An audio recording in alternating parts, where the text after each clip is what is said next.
Hello friends, welcome to H2 Abundant Academy. In this particular lecture, we will discuss the assignment problem. So let's start our discussion. Okay. So what is an assignment problem? The assignment problem is a special type of linear programming problem in which the objective is to assign a number of origin to a equal number of destination at the minimum cost. So the purpose here is to minimize the cost. Okay. Or we can say that maximize the profit. Okay. So let us understand this. So let us take an example. Suppose we have total 4 jobs J1, J2, J3, J4. Okay, so for completing these jobs we have hired 4 persons, person 1, person 2, person 3 and person 4. So for completing job 1 we have the person 1 is taking 2000 rupees. For completing job 3 the person 1 is taking 4000 rupees. Okay, so the purpose here is which job has to be assigned to which person so as to minimize the total cost. समझ में आ रहा है? देखो total job जो है complete कब होगा? जब J1, J2, J3, J4 complete होगा। समझ में आ रहा है? तो हमारे पास 4 पर्सन हैं, है ना? तो कौन सा काम किस पर्सन को देंगे कि टोटल कॉस्ट जो है वो मिनिमम हो जाए। समझ में आ रहा है? तो purpose here is to minimise the total cost. Let us take one more example. देखो इसमें क्या है, देखो 4 जॉब्स है और मशीन्स है। ठीक है, कौन सा जॉब किस मशीन के थ्रू करवाएंगे कि टोटल कॉस्ट जो है वो मिनिमम हो जाए। देखो 4 jobs are to be done at 4 different machines. The cost in rupees of producing ith job on jth machine is given above. Okay, assign the jobs to different machines so as to minimize the total cost. समझ में आ रहा है? देखो job 1 अगर machine 1 से करवाएंगे तो 15 rupees का कॉस्ट आ रहा है। समझ में आ रहा है? जॉब 1 अगर मशीन 4 के थ्रू करवाएंगे, है ना, तो 15 रुपीज़ का कॉस्ट आ रहा है। जॉब 2 अगर मशीन 2 से करवाएंगे तो 12 रुपीज़ का कॉस्ट आ रहा है। ठीक है, समझ में आ रहा है? तो this type of questions are solved using the Hungarian method. The method used is Hungarian. Okay, so the method used for solving the assignment problem is Hungarian method. समझ में आ रहा है?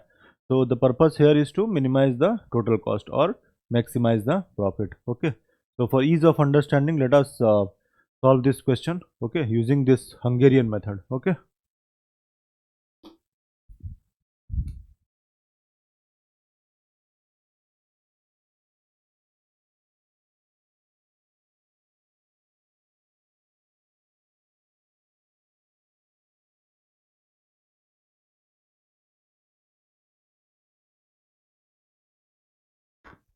okay, so let us solve these questions using the Hungarian method. So we have how the task should be allocated to each person so as to minimize the total man hour. Okay, so we have the total 4 tasks A, B, C and D, and we have total 4 persons. Okay, so for completing the task A, the person 1 is taking 8 man hours. For completing the task A, person 2 is taking 26 man hour. Similarly, these are the man hours taken by the particular person for completing the particular task. So our purpose is to allocate these tasks to these persons in such a way so as to minimize the total man hour. Okay, so let us use the Hungarian method. So before proceeding further, let us understand we have the assignment problem is of two types: balanced assignment problem, balanced assignment problem, और दूसरा unbalanced assignment problem. ठीक है, यहाँ पे क्या होगा, balanced में n cross n matrix होगा तो number of rows is equal to number of column. ठीक है, जैसे ये क्या है, बैलेंस्ड असाइनमेंट प्रॉब्लम है। ठीक है, तो number of rows is equal to number of column. Okay, और अनबैलेंस्ड क्या होगा, number of rows not equal to number of column. Okay, suppose we have like this,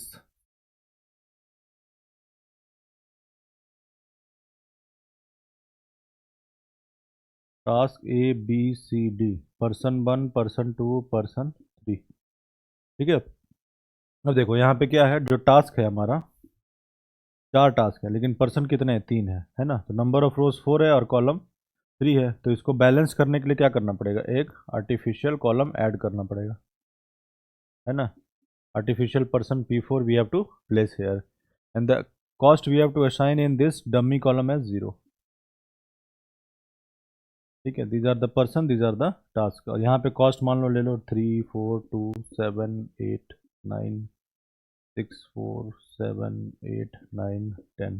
ठीक है, so these are the cost taken by this person for for these person for completing the particular task. Suppose person 3 is taking 2 rupees for completing task A. Okay, so this is known as unbalanced assignment problem. ठीक है, ये ऐसा भी हो सकता है, मान लो कि ये यहाँ पे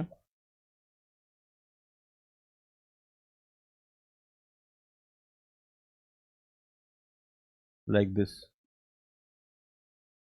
है ना, 4 कॉलम है यहाँ पे, 6 4 7, ठीक है, पर्सन 4, और यहाँ पे टास्क 3 ही है, तो इसमें क्या करोगे, डमी रो ऐड करना पड़ेगा, और यहाँ पे जीरो कॉस्ट असाइन करना पड़ेगा, और डमी टास्क एक ऐड करना पड़ेगा यहाँ पे। समझ में आ रहा, तो 4 बाई को 4 मैट्रिक्स हो गया। तो this way we can convert unbalanced assignment problem to a balanced assignment problem. ठीक है, let us solve this question using the Hungarian method. Okay,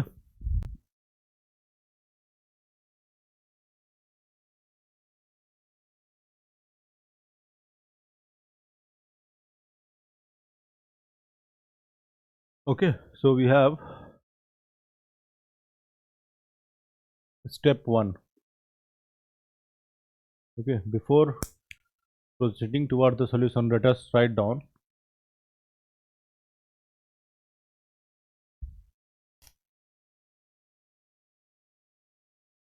since the given matrix is 4 cross 4, so it is a balanced assignment problem. ठीक है, तो ये क्या है, balance assignment problem, because number of rows is equal to number of columns and it is a 4 by 4 matrix. Okay, so we have the step 1 as, let us write down the step 1. Step 1 of Hungarian method. This is known as row reduction. Row reduction में क्या करते हैं?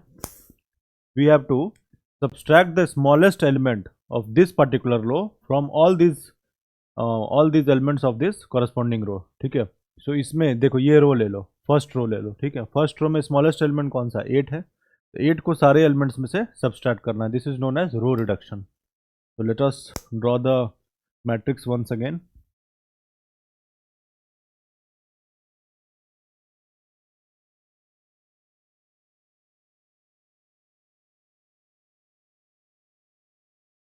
ठीक है, यहाँ पे A B C D 1 2 3 4. ठीक है, रो रिडक्शन में यहाँ लिख सकते हैं subtract smallest element of each row from all elements of corresponding row. इसको क्या बोलते हैं, row reduced matrix. Row reduced matrix. ठीक है, matrix obtain after applying this concept, we have the row reduced matrix. ठीक है, तो यहाँ पे देखो मिनिमम, यहाँ पे क्या है, मिनिमम मैन आवर यहाँ पे 8 है ना, यही लिखा है ना, स्मॉलेस्ट एलिमेंट. तो यहाँ पे 8 है, तो 8 को सब्सट्रैक्ट करना है, तो 8 माइनस 8 0. ठीक है, 26 माइनस 8 कितना होगा, 18. ठीक है, और 17 माइनस 8 9, और 11 माइनस 8 3. समझ में आ रहा है, तो जो स्मॉलेस्ट एलिमेंट है ना यहाँ पे 8 है, 8 को सब में से माइनस करना पड़ेगा. समझ में आ रहा है, 8 माइनस 8 26 माइनस 8 17 माइनस 8 11 माइनस 8, ये आ गया. सिमिलरली सेकेंड रो में सबसे स्मॉलेस्ट वाला एलिमेंट कौन सा है, 4 है, तो 4 को सब में से माइनस करो, यहाँ 0 हो गया है ना, 26 माइनस 4 22, उसके बाद 28 माइनस 4 24, उसके बाद 13 माइनस 4 9. ठीक है, अब थर्ड रो में आ जाओ, थर्ड रो में स्मॉलेस्ट एलिमेंट कौन सा है, यहाँ पे 15 है ना, तो यहाँ पे 0 हो जाएगा. 18 माइनस 15 3, 19 माइनस 15 4, है ना, 38 माइनस 15 3, और ये 23. ठीक है, उसके बाद फोर्थ रो में आ जाओ, स्मॉलेस्ट एलिमेंट कितना है, 10 है, 10 है, यहाँ पे क्या हो जाएगा, 10 - 10 0, 24 - 10 14, 26 - 10 16 और 19 - 10 9। ठीक है, तो ये क्या हो गया मेरा रो रिड्यूस्ड मैट्रिक्स। ठीक है, अब स्टेप 2 में आ जाओ।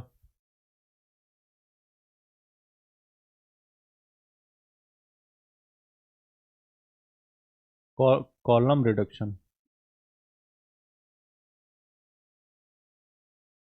ठीक है, इसमें क्या करते हैं, सब्सट्रैक्ट स्मॉलेस्ट एलिमेंट,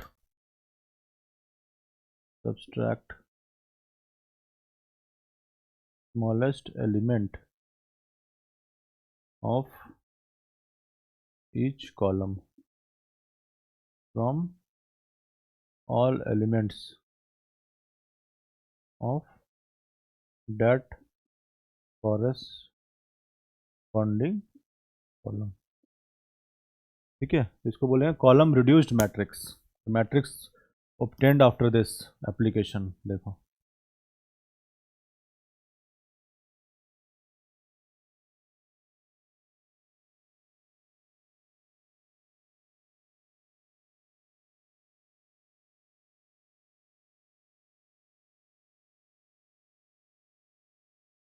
ठीक है, अब देखो, अब कॉलम वाइज देखो, अब क्या है यहाँ पे, इसमें क्या है, इस कॉलम में सबसे स्मॉलेस्ट एलिमेंट कौन सा है, जीरो है ना, तो जीरो में से सबसे माइनस करना पड़ता है, कोई फर्क नहीं पड़ेगा, जीरो, जीरो माइनस जीरो, 9 - 0 9, 23 - 0 9 - 0। ठीक है, अब देखो सेकंड कॉलम में देखो, सबसे स्मॉलेस्ट वाला कौन सा है, 4 है, यहाँ पे जीरो हो जाएगा, 16 - 4 12, 24 - 4 20, 18 - 4 14।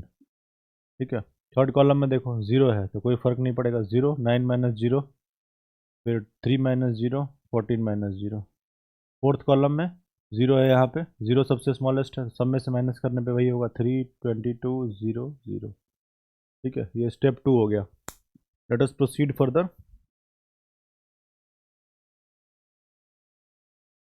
ठीक है, अब स्टेप 3 में क्या होता है, और इसको क्या बोलेंगे हम, reduced matrix,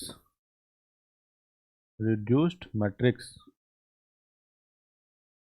that is matrix obtained after, this is the matrix obtained after row and column reduction. ठीक है, row and column reduction. Let us write down the step 3। देखो स्टेप 3 में क्या होगा, draw minimum number of lines to cover zeros in reduced matrix। ठीक है, तो reduced matrix ये है, तो रिड्यूस्ड मैट्रिक्स को ड्रॉ कर लेते हैं।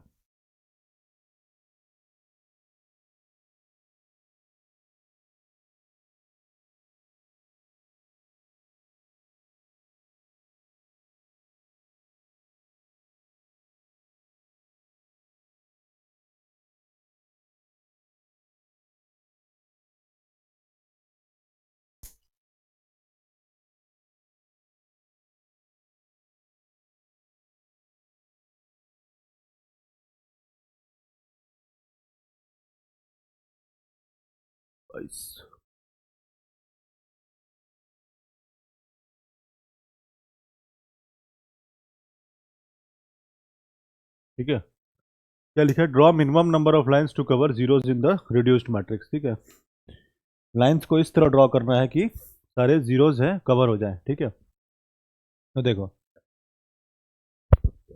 लाइंस को इस तरह करो, देखो यहाँ पे अगर हम लोग थर्ड रो के थ्रू लाइन ड्रॉ करेंगे तो दो जीरोस कवर हो जाएगा। ठीक है, तो ड्रॉ करो लाइन ऐसा, है ना, उसके बाद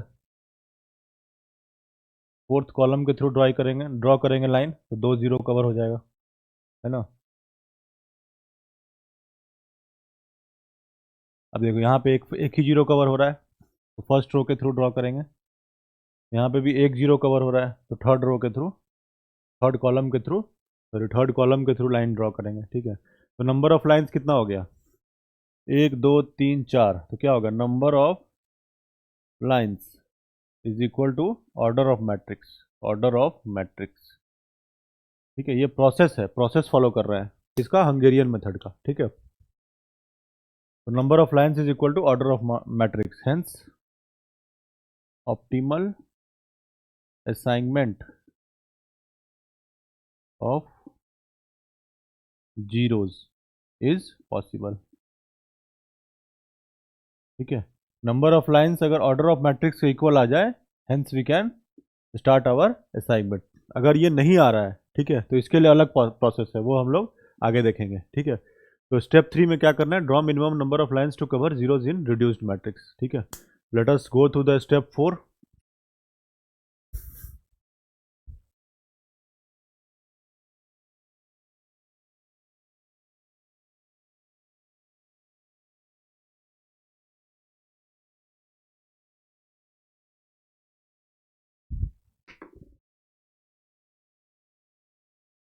स्टेप 3 हो गया, स्टेप 4,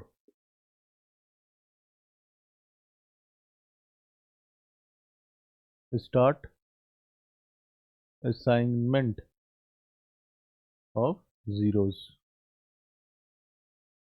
ठीक है, let us draw the reduced matrix. ये स्टेप कब आएगा, जब ये कंडीशन फॉलो होगा, number of line, minimum number of lines is equal to order of matrix.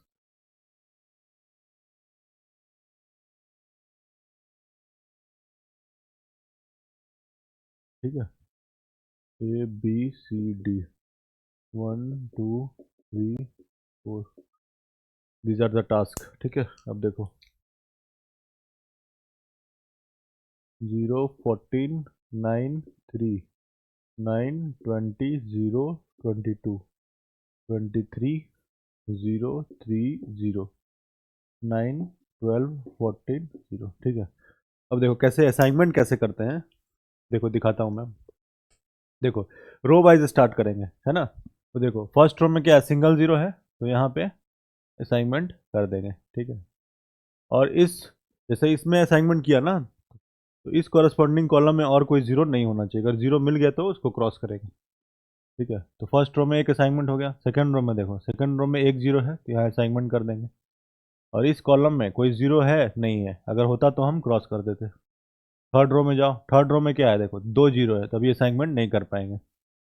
Fourth row में जाओ, फोर्थ रो में एक जीरो है, तो असाइनमेंट कर देंगे। अब इस कॉलम में और एक जीरो है, देखो चेक करो, जीरो है, ठीक है, तो इसको क्रॉस कर देंगे, है ना। अब फिर से स्टार्ट करो, अब रो वाइज हो गया, अब कॉलम वाइज करो। देखो फर्स्ट फर्स्ट कॉलम में क्या है, एक जीरो है, हो गया असाइनमेंट। सेकंड सेकंड कॉलम में कितना है, एक जीरो है, असाइनमेंट है नहीं हुआ है, तो एक असाइनमेंट कर देंगे। और इस रो में, ठीक है, यहाँ पे हम जीरो असाइनमेंट कर दिए, तो इस रो में क्या होगा, कोई जीरो नहीं होना चाहिए, एक जीरो है, ऑलरेडी क्रॉस हो चुका है। ठीक है, तो देखो सारे रोज या सौरव कॉलम में एक असाइनमेंट है। ठीक है, फर्स्ट रो में एक असाइनमेंट, सेकंड रो में एक असाइनमेंट, थर्ड रो में एक असाइनमेंट, फोर्थ रो में एक असाइनमेंट। अब कॉलम वाइज चेक करो, फर्स्ट कॉलम में एक असाइनमेंट, सेकंड कॉलम में एक असाइनमेंट, थर्ड कॉलम में एक असाइनमेंट, फोर्थ कॉलम में एक असाइनमेंट। ठीक है, और number of assignment is equal to order of matrix. ठीक है, यहाँ लिखो number of assignment is equal to order of matrix. Also, each row and each column has single assignment. Hence, optimal assignment of zeros has been achieved.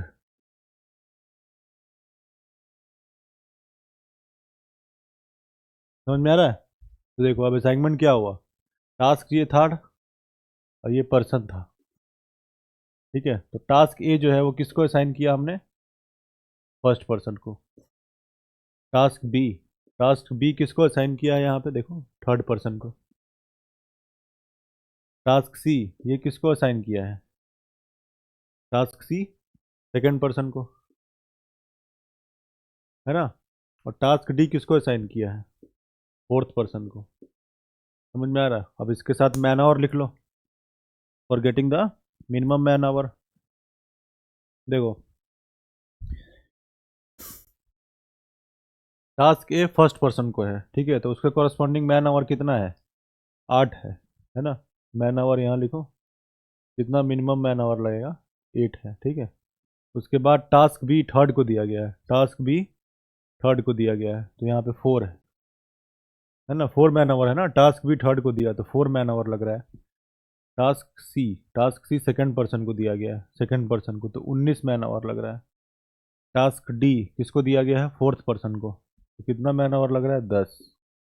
ठीक है, अब add करो कितना हो जाएगा, देखो, 8 4, 8 4 12, 12 और 19, 12 और 19, 9 10 11, 11 का 1, 31, 31 और 10 41, 41 man hour will be the, ये लिखा ना, how the task should be allocated to each person so as to minimise the total man hour. ठीक है, 41 मैन आवर लगेगा, 41 man hour will be consumed for completing all these tasks as per this allocation. Okay, so we will discuss further questions in next particular lecture. Thank you.